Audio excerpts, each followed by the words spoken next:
Padova capofila nell'utilizzo di un nuovo strumento innovativo che permetterà di salvare chi cade in acqua.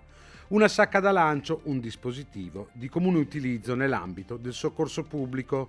Una sacca di piccole dimensioni con all'interno un galleggiante che tiene il carico di oltre 100 kg e una corda dai colori sgargianti.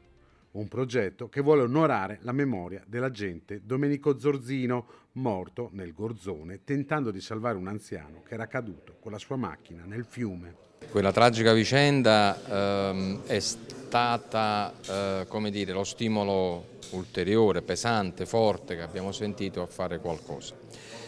In realtà che poi Padova presentasse questa peculiarità di presenza di corsi d'acqua, di fiumi, di canali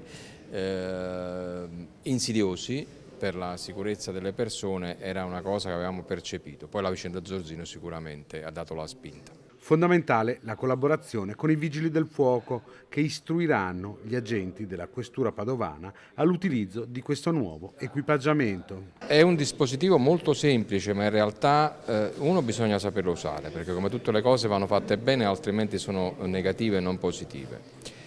E bisognava anche trovare la collocazione giusta in un baule della volante che porta molto materiale appunto, di vario tipo.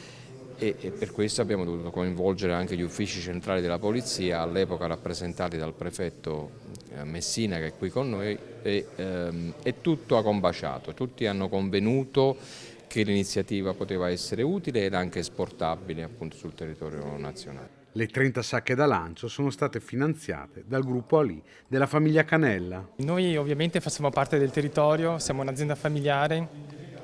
Vogliamo aiutare il territorio perché la nostra mission è migliorare la vita delle persone, quindi se noi aiutiamo il territorio con azioni concrete come questa, ovviamente miglioriamo anche la vita delle persone.